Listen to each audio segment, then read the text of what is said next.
ഇഡിയുടെ നടപടി തികച്ചും രാഷ്ട്രീയ പ്രേരിതമായ നിലയിലാണ്. മാധ്യമങ്ങൾക്ക് ആഘോഷിക്കാൻ വക നൽകുന്ന രീതിയിൽ തികച്ചും തെറ്റായ രീതിയിലുള്ള ഒരു നിലപാടാണ് ഇ ഡി കൈകാര്യം ചെയ്യുന്നത്. കരുവന്നൂർ ബാങ്കുമായിട്ട് ബന്ധപ്പെട്ട ഉണ്ടായ എല്ലാ തട്ടിപ്പിനെയും ഫലപ്രദമായിട്ട് കൈകാര്യം ചെയ്തു പോകണമെന്ന കാര്യത്തിൽ ഞങ്ങൾക്ക് ആർക്കും യാതൊരു തർക്കമില്ല.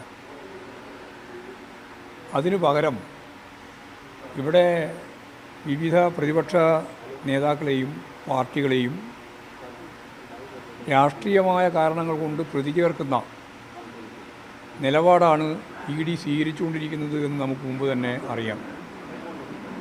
ആ തരത്തിൽ ഇപ്പോൾ ഇ ഡി സി പി എമ്മിനെ തന്നെ പ്രതിയാക്കി കരുവന്നൂർ ബാങ്കുമായിട്ട് ബന്ധപ്പെട്ട തട്ടിപ്പിൽ സി പി ഐ എമ്മിന് വലിയ പങ്കുണ്ട് എന്ന് വരുത്തി തീർത്ത് ഒരു പുകമറ സൃഷ്ടിക്കാൻ വേണ്ടിയിട്ടാണ് രാഷ്ട്രീയ പ്രേരിതമായ രീതിയിൽ ഇത്തരം ഒരു നിലപാട് സ്വീകരിച്ചുകൊണ്ടിരിക്കുന്നത്.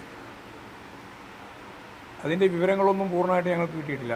മാധ്യമങ്ങളുടെ ഭാഗമായിട്ട് കിട്ടിയ വിവരങ്ങൾക്കപ്പുറം എന്താണ് അവർ ചെയ്യുന്നത് എന്നതിനെ സംബന്ധിച്ച് ഞങ്ങൾക്ക് യാതൊരു വിവരവുമില്ല.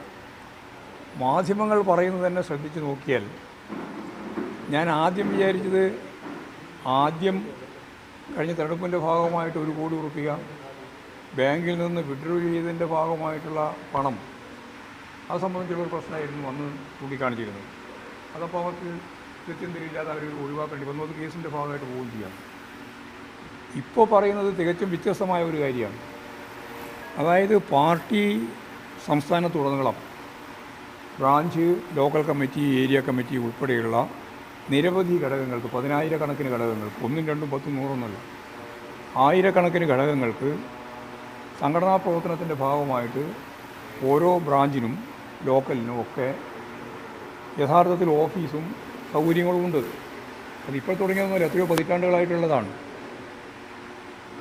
പാർട്ടി തീരുമാനിച്ചിട്ടുള്ളത് ഏതെങ്കിലും ഒരു ബ്രാഞ്ച്, ഏതെങ്കിലും ഒരു ലോക്കൽ കമ്മിറ്റി അവിടെ ഓഫീസ് നിർമ്മിക്കുന്നതിന് വേണ്ടിയിട്ടുള്ള ആവശ്യത്തിനോ മറ്റെന്തെങ്കിലും ആവശ്യത്തിനോ വേണ്ടി സ്ഥലം വാങ്ങുന്നുണ്ടെങ്കിൽ ആ സ്ഥലമെല്ലാം പാർട്ടി ജില്ലാ കമ്മിറ്റിയുടെ പേരിലാണ്.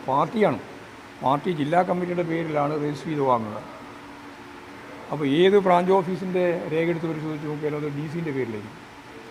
ലോക്കൽ കമ്മിറ്റിയുടെ സ്വത്ത്, അതിൻ്റെ ഭാഗമായിട്ടുള്ള ഭൂമിയുടെ രേഖ ജില്ലാ കമ്മിറ്റിയുടെ സെക്രട്ടറിയുടെ പേരിലായിരിക്കും.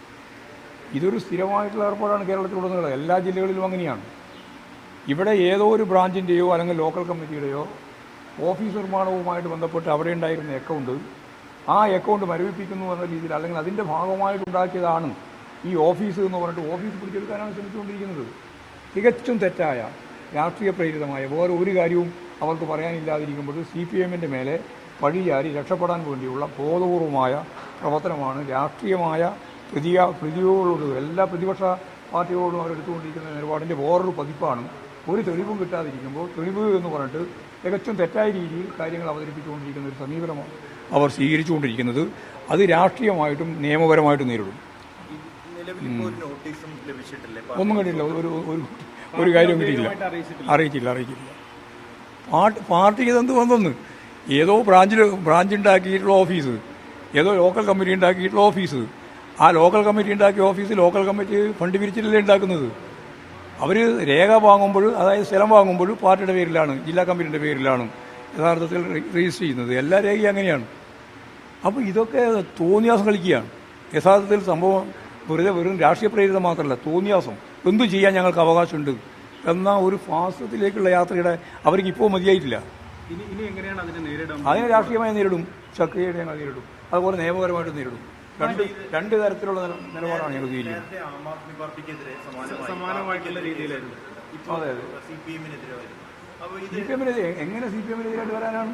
സി പി എമ്മിനെതിരായിട്ട് വരുന്നു എന്ന് അവർ പറയുകയാണ്. എന്തടിസ്ഥാനത്തിലാണ് സി പി എമ്മിനെതിരായിട്ട് വരിക? അപ്പോൾ ഏത് ലോക്കൽ കമ്മിറ്റിയോ ഏതോ ബ്രാഞ്ച് കമ്മിറ്റിയോ അല്ലെങ്കിൽ ബ്രാഞ്ചോ അവർ വാങ്ങിയിട്ടുള്ള സ്ഥലം, അവർ വാങ്ങിയിട്ടുള്ള കെട്ടിടം, അവരുണ്ടാക്കിയിട്ടുള്ള കെട്ടിടം, ആ കെട്ടിടം രജിസ്റ്റർ ചെയ്തത് ലോക്കൽ ഡി സി സെക്രട്ടറിൻ്റെ പേരിലാണ്. എല്ലാവരും അതാ കേരളത്തിലുടനീളം അങ്ങനെയാണ്. അതൊക്കെ വെച്ചുകൊണ്ട് പാർട്ടിക്കെതിരായിട്ട് കേസെടുക്കും എന്ന് പറഞ്ഞാൽ എന്ത് കേസെടുക്കാനാണ്? ഇപ്പോൾ കേരളം അവതരിപ്പിച്ച തെരഞ്ഞെടുപ്പ് അവലോകനമായിട്ട് ബന്ധപ്പെട്ട റിപ്പോർട്ട് കേന്ദ്ര കമ്മിറ്റിയിൽ ദേശീയ നേതൃത്വം ഈ കരിവന്നൂരിൽ ഒരു ചോദ്യം അതായത് 25 അക്കൗണ്ടുകൾ പാർട്ടി തെരഞ്ഞെടുപ്പ് കമ്മീഷന് നൽകിയത് കൃത്യമായിട്ട് നൽകിയിട്ടില്ലെന്ന് ഇഡി പറയും. ഞാൻ ഇതൊക്കെയാ പറഞ്ഞത്. ഈ ബ്രാഞ്ചും അതുപോലെ ലോക്കൽ കമ്മിറ്റികളൊക്കെ തയ്യാറാക്കുന്ന അവരുടെ ഭാഗമായിട്ട് വരുന്ന കണക്കൊന്നും അല്ല പൂർണ്ണമായിട്ട് വരുന്നത്. അങ്ങനെ ആയിരക്കണക്കിന് അക്കൗണ്ട് വരുന്നുണ്ട് കേരളത്തിലുടനീളം. എത്ര ബ്രാഞ്ച്, 10,000 കണക്കിന് ബ്രാഞ്ചും നൂറുകണക്കിന് ആയിരക്കണക്കിന് ലോക്കൽ കമ്മിറ്റികളുണ്ട്. അപ്പോൾ ഇതൊക്കെ ഒരു പുകമറ സൃഷ്ടിക്കാൻ വേണ്ടിയിട്ടാണ്. തികച്ചും തെറ്റായ രീതിയിലുള്ള പരിപാടികളാണ്.